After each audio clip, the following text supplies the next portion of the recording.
সাগরে ভরে রেখেছি ভালোবাসা সুর, সেই সুরেতে জাগলো জগৎ, আসছে শুভ দিন। ভালো থাকুন প্রতিদিন, ভালো থাকুন প্রতিদিন, ভালো থাকুন প্রতিদিন,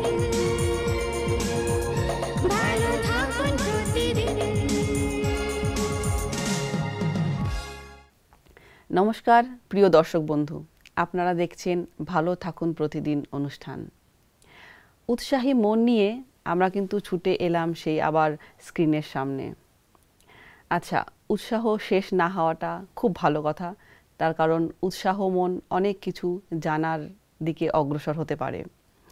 আমাদের জানা ছিল লক্ষণকে নিয়ে, লক্ষণের আরও কিছু বিষয় আমাদের কাছে পরিষ্কার হওয়া বাকি আছে, জানার বাকি আছে। আর এই জানাটাকে পরিপূর্ণ করতে আমাদের সামনে আজকে রয়েছেন আমাদের প্রিয় দিদি বিকে শম্পা দিদি। দিদি, আবারও আপনাকে আমাদের এই ভালো থাকুন প্রতিদিন অনুষ্ঠানে হার্দিক স্বাগতম। ওম শান্তি। ওম শান্তি। লক্ষণকে নিয়ে আমরা আলোচনা করছিলাম। লক্ষণের কিছু বিষয় আমরা জেনে গেছি অলরেডি, গত পর্বে আমরা দেখে নিয়েছি। আজকে যে প্রশ্নটা সবার প্রথমে আমার থাকবে লক্ষণের উদ্দেশ্যে, লক্ষণ যখন যুদ্ধের ক্ষেত্রে গিয়েছিলেন আর উনি মূর্ছিত হয়ে গেছিলেন, এই যে মূর্ছিত হয়ে যাওয়া, তো মূর্ছিত হয়ে যাওয়া কি শুধু লক্ষণের জন্যই ছিল নাকি আমাদের জন্যও ছিল? তো এই শক্তিশালী মূর্ছে যাওয়ার ঘটনাটা একটু দিদি ব্যাখ্যা করুন।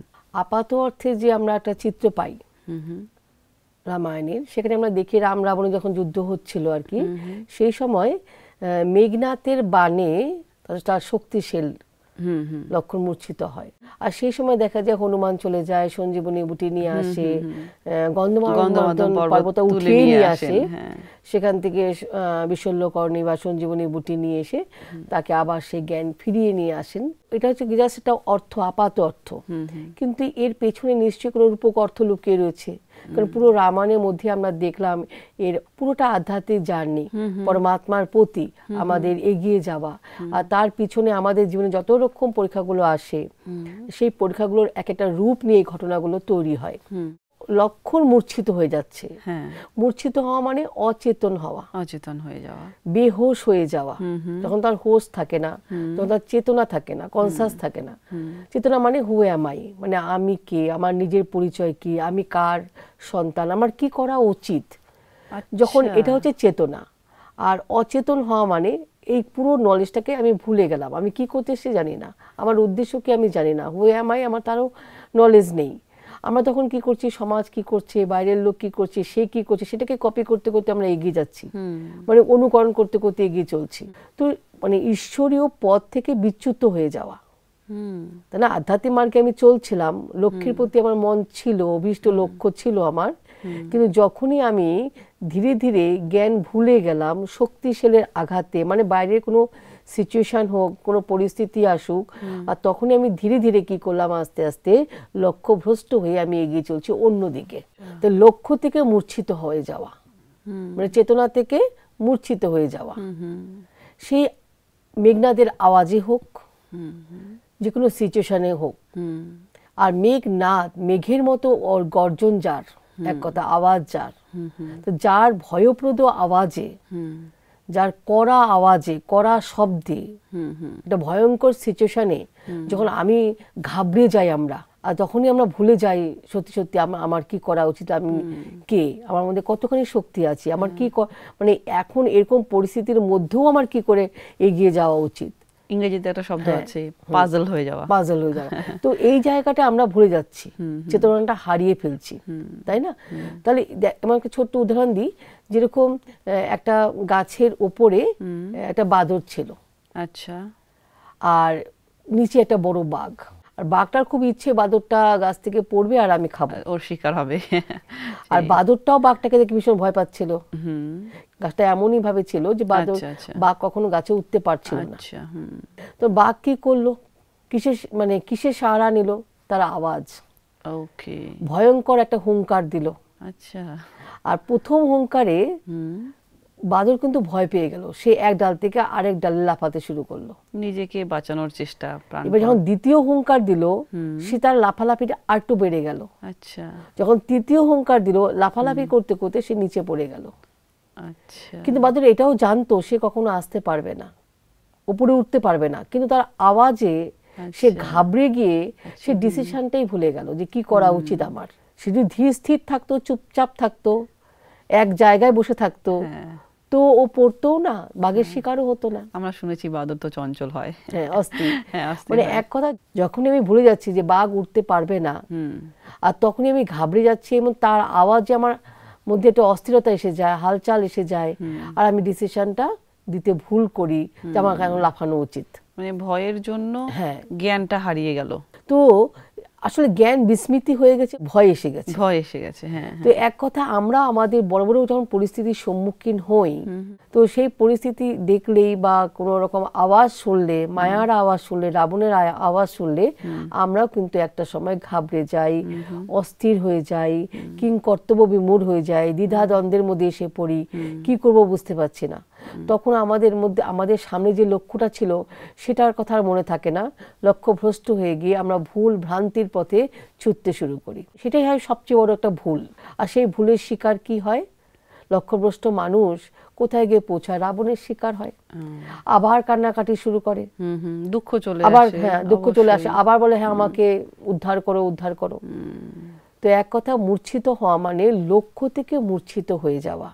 এই জন্য বারবার মনে রাখা দরকার, একমুখী লক্ষ্য। লক্ষণ মানেই লক্ষ্যের প্রতি মনটাকে নিবদ্ধ রাখা, লক্ষ্যের প্রতি অবিচল থাকা। সে যে কোনো তুফান পরিস্থিতি, ঝড় ঝঞ্ঝা, মানুষের সমালোচনা, নিন্দা, এগুলো আসবেই লক্ষ্যহীন করার জন্য, লক্ষ্য ভ্রষ্ট করার জন্য। কিন্তু না, আমাকে ওই একই লক্ষ্যে থাকতে হবে। মহাভারতে আমরা একটা ক্যারেক্টার পাই, একলভ্য, তাই না? একই লাভ করার জন্য তার নিরন্তর প্রয়াস। আচ্ছা। তো তবে সে এককে লাভ করেছিল। তো আমাদেরও একমুখী লক্ষ্য রাখা দরকার।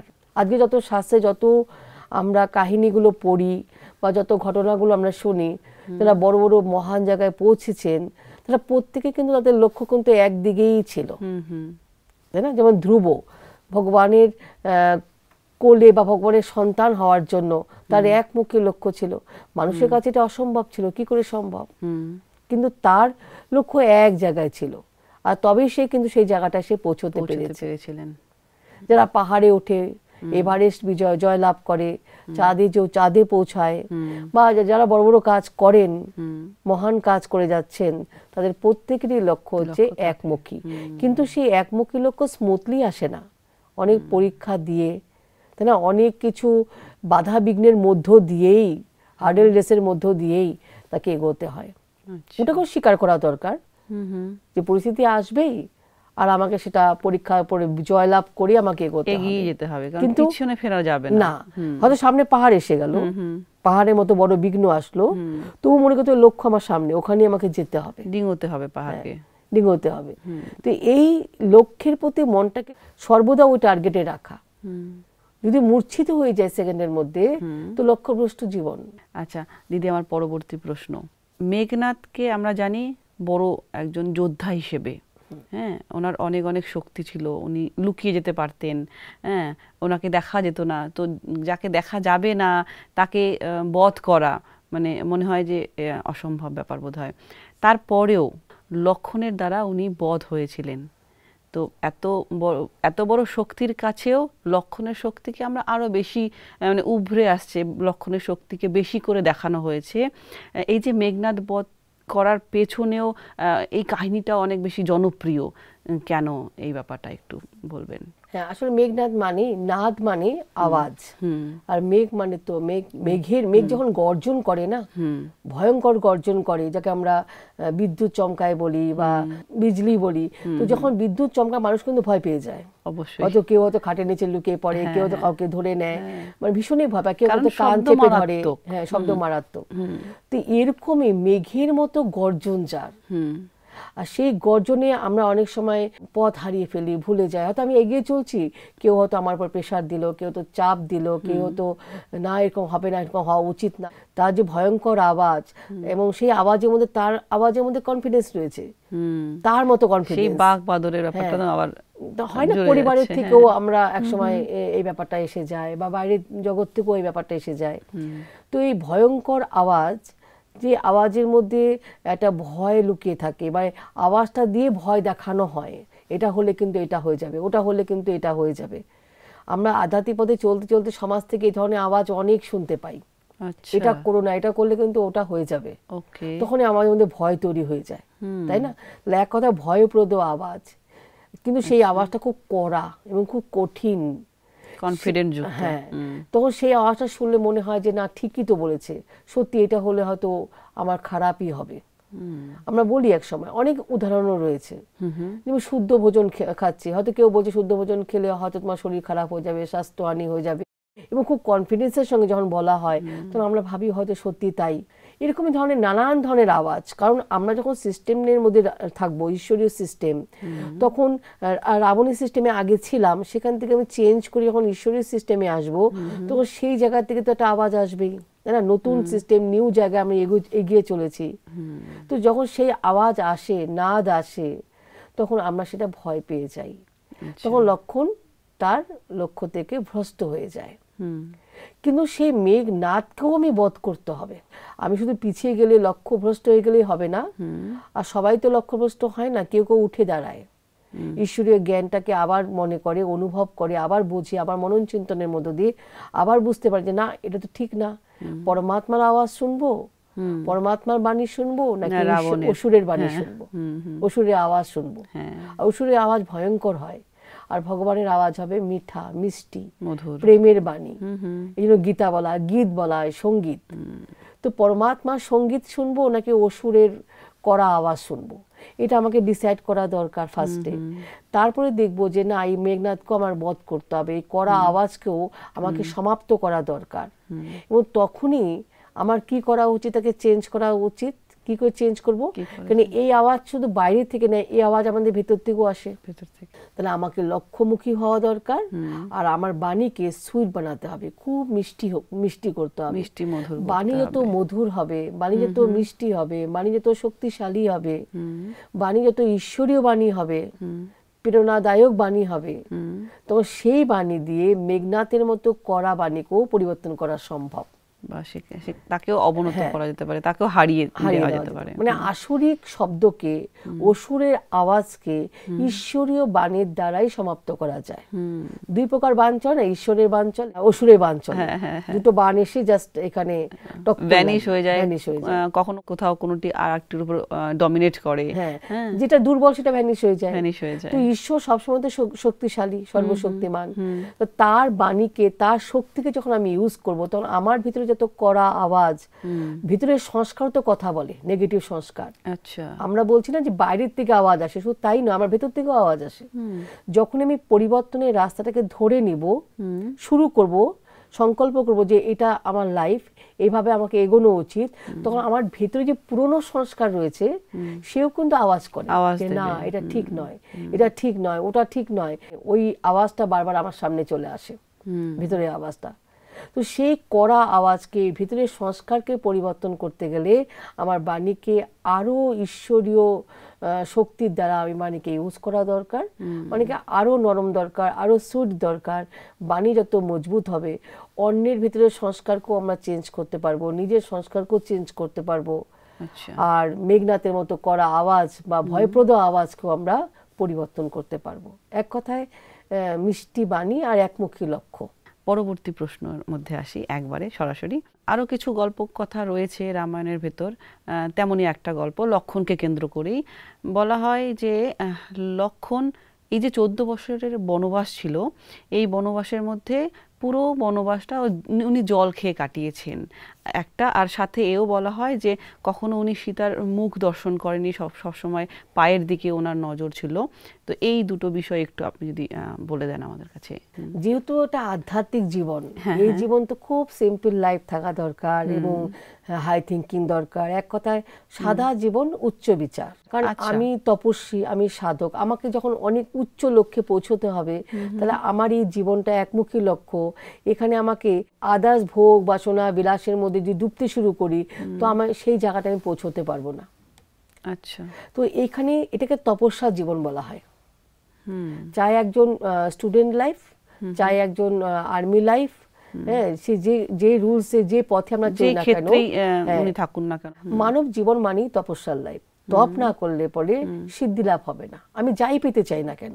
আচ্ছা, আজকে একটা চাকুরি প্রার্থী, সেও যদি মনে করে যে না আমার একটা জব চাই, বা কেউ যদি মনে করে যে আমার বিজনেসে অনেক উন্নতি চাই, তো তখন সে তার তো উন্নতি হয়নি, সে উন্নতি চাইছে, তার যে জার্নি ওটা তো একটা তপস্যা। তপস্যা, অনেক পরিশ্রম, অনেক কিছু ইনফরমেশন তাকে সাথে নিতে হবে, অনেক সময় ইনভেস্ট করতে হচ্ছে, কখনো কখনো মানি ইনভেস্ট করতে হচ্ছে, এনার্জি ইনভেস্ট করতে হচ্ছে, বুদ্ধি ইনভেস্ট করতে হচ্ছে। আচ্ছা, অনেক কিছু শিখতে শিখতে তবে তো একটা বড় জায়গায় পৌঁছবে। তো এই যে তপস্যা, এই তপস্যার পথটা কিন্তু তাকে চলতে গেলে তাকে কিন্তু আদার্স দিকগুলো ছাড়তে হবে, যে দিকগুলো তার বুদ্ধিটাকে ভ্রষ্ট করে দেয়, লক্ষ্যটাকে ভ্রষ্ট করে দেয়, সময় বরবাদ করে, সেই জায়গাগুলোকে তাকে ত্যাগ করে ওই পথে তাকে এগোতে হবে। তবে একদিন সে সাকসেস হবে, আর একদিন তখন তার কাছে সব এসে তার সামনে এসে জড়ো হবে। তো ওই জায়গাটাকে যাওয়ার আগের যে জার্নিটা, এটা হচ্ছে লক্ষণের 14 বছর বনবাস। তার মানে 14 বছর মানে শুধু এই 14 সংখ্যা নয়, এটা একটা জাস্ট একটা টাইম। আর এই টাইমে লম্বা একটা টাইম, অল্প সময় নয় না। এবার এই যে টাইমটা, নিজেকে টাইম দেওয়া, নিজেকে সময় দেওয়া, যতক্ষণ সে হাসিল না হয় ততক্ষণ পর্যন্ত তার তপস্যা। এবং এই তপস্যায় উপবাস কথা অর্থ শুধু উপবাস মানে এই স্থূল ভোজন নয়, এই উপবাস মানে জাস্ট নিজের সমস্ত ইন্দ্রিয়গুলোকে উপবাসে রাখা, মানে বিকারী জীবন যাপন থেকে উপবাস রাখা। আর একটু যদি পরিষ্কার করে বলেন। ওখানে দেখা যায় না ফল খাচ্ছে না, আমরা কি করছি, চলার পথে সাপোজ আমি একটা কিছু চাইছি যে আমার জীবনে এই কাজটা আমার হাসিল করতে চাই, এবং সামান্য একদিনের একটুখানি ভালো সাকসেস হলো, একদিন হয়তো আমার জার্নি ফুলফিল 10 দিনের জার্নি। আচ্ছা, কিন্তু প্রথম দিনে আমি একটু সাকসেস হলাম, আর সাকসেস হওয়ার সাথে সাথেই খুশি আনন্দের উৎসবে পার্টি টাটি দেওয়া শুরু করে দিলাম, কিন্তু এখনই কিন্তু আমি মেইন লক্ষ্যকে প্রাপ্তই করতে পারলাম না, পৌঁছইনি বা প্রাপ্তি হলোই না। জাস্ট অল্প লক্ষ্যেই আমি নিজেকে হারিয়ে ফেললাম, হারিয়ে ফেলে পার্টি টাটি করতে করতে, মজা করতে করতে, সবাইকে মিষ্টি খাওয়াতে খাওয়াতে, খুব আনন্দের মধ্যে থেকে থেকে আমি কি করলাম, আমি আমার মূল লক্ষ্যকে ভুলে গেলাম। তাই হয় না এক সময়? এই জন্য কথা বলা, মনসা চিন্তিতং কর্ম বচসা ন প্রকাশয়েৎ। তো আমি যতক্ষণ পর্যন্ত কাজ হাসিল না করব, ততক্ষণ পর্যন্ত আমার এই যে পরিশ্রম, এই যে সাধনা, এটা চলতেই থাকবে। তো বারবার যদি ফল খেতে শুরু করি, নিজের ফল নিজেই খেয়ে ফেলি, তো অটোমেটিক কি হবে, আমার বড় কাজ আমি ভুলে যাব। আর মনসা চিন্তিত কর্ম বচসা না প্রকাশয়েৎ। তো অন্যের দ্বারা লক্ষিত কার্য, মানে অন্যেরা যদি আমার কাজটাকে বারবার লক্ষ্য করে, বারবার সেদিক থেকে চাপ প্রেশার আসে, বা তাদেরও একটা নজর পড়ে, তখন কিন্তু কাজটা হাসিল হতে অনেকটা বিলম্বিত হয়। তো এটা আমাকে বারবার মনে রাখা দরকার যে আমাকে কিভাবে এগোতে হবে। অর্থাৎ একটা টাইম, যতক্ষণ পর্যন্ত কাজ হাসিল না হয় ততক্ষণ নিজেকে টাইম দেওয়া দরকার। আর সমস্ত ইন্দ্রিয়গুলোকে বিকারী ভোজন না দেওয়া, মানে উপবাস মানে অর্থাৎ মন্দ বলো না, মন্দ দেখো না, মন্দ শোনো না, যে কোনো ইন্দ্রিয়গুলোকে সঠিক দিশায় নিয়ে যাওয়া। আচ্ছা, এক কথায় বিকারী ভোজন থেকে নিজেকে মুক্ত রাখা। আর তবেই তো মেঘনাদকে বধ করতে পেরেছিল, তবে তো বড় বড় পরিস্থিতিকে বধ করতে পেরেছিল, তবেই তো লক্ষ্য একমুখী লক্ষ্য হয়েছিল। কারণ কি, বিকারের দিকে মাইন্ড চলে যাওয়া, দৃষ্টিবৃত্তি চলে যাওয়া, বিভিন্ন ইন্দ্রিয়গুলো যদি অন্য নেগেটিভ দিশায় চলতে শুরু করে, তাহলে পরিস্থিতি আসলে আমি কি করে তাকে হ্যান্ডেল করব, সম্মুখীন কি করে হব। তো এই কারণে নিজেকে একমুখী লক্ষ্য রেখে সমস্ত ইন্দ্রিয়গুলোকে এক দিশায় নিয়ে যেয়ে এবং তপস্যার জীবনটাকে অ্যাকসেপ্ট করা যে এটাই আমার লাইফ, এইভাবে আমাকে এগোতে হবে যতক্ষণ পর্যন্ত আমি সিদ্ধি চরম লক্ষ্যে না পৌঁছতে পারবো। অনেক অভূতপূর্ব আলোচনা দিদি। এখান থেকে আমরা জীবনে যে ধারণগুলো করব, যেই বিষয়গুলো জুড়ে দেব, যেখানে যেখানে আমাদের সংশোধন করার আছে, সেই সংশোধনগুলো করার মাধ্যমে আমরাও বড় প্রাপ্তির দিকে এগিয়ে যাই, আমাদের দর্শক বন্ধুরাও ওই পথে এগিয়ে যান, এটাই আশা করছি। আর কামনা করছি যে আপনিও আমাদের সঙ্গে এইভাবে বারবার এসে জ্ঞানের বিষয়গুলোকে আরেকটু পরিষ্কার করে দেবেন। আর ভালো থাকবেন। ধন্যবাদ। ওম শান্তি। ওম শান্তি। প্রিয় দর্শক বন্ধু, লক্ষণকে নিয়ে পথ চলা আমাদের অব্যাহত থাকলো। আমরা জানলাম যে লক্ষণ যে মূর্ছিত হয়ে গেছিলেন, সেই রামায়ণে দেখানো হয়েছে, সেই মূর্ছে যাওয়াটা কিন্তু আমাদেরই জীবনের কাহিনী। তার কারণ আমাদের জীবনই বোধহয় লক্ষ্যের দিকে এগিয়ে চলছে, আর তার মাঝে অনেক রকমের বাধা বিপত্তি রয়ে গেছে। সেই পথ চলতে গিয়ে যখন আমরা নেগেটিভ শক্তির দ্বারা অনুপ্রাণিত হই বা নেতিবাচক শক্তি আমাদেরকে তার দিকে টেনে নিয়ে যায়, তখন কিন্তু বলা হয় যে শক্তিশালী মূর্ছা যাওয়া। তো সেই মূর্ছা যাওয়া থেকে আমাদের বিরত থাকতে হলে আমাদের কিন্তু ঈশ্বরের দিকে নজর রাখতে হবে আর নিজের পথ চলাকে মসৃণ করে তুলতে হবে। আমরা আরও জানলাম যে মেঘনাদকে বধ করা, অর্থাৎ নিজের থেকেও শক্তিশালী কেউ যখন লক্ষণ হয়ে আমরা মূর্ছা যাব না, যখন আমরা আমাদের টার্গেটকে সফল করতে চাইব, তখন কিন্তু শক্তির দ্বারা, ঈশ্বরের দেওয়া শ্রীমতের দ্বারা আমরা মেঘনাদকে বধ করতে পারবো।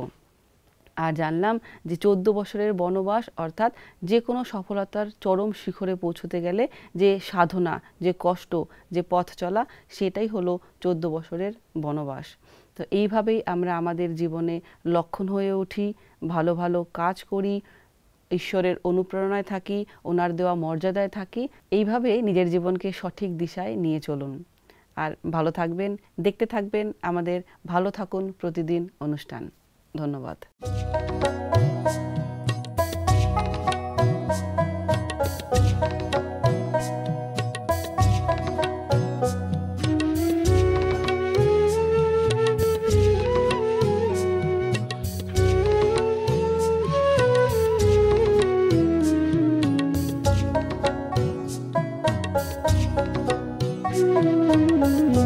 মনের চাঁদে বান ডেকে যায়, মনের চাঁদে বান ডেকে যায়, কত আলোর খেলা, বাবা তোমার রঙের ভেলায় কাটে খুশির বেলা, বাবা তোমার রঙের ভেলায় কাটে খুশির বেলা।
দিয়ে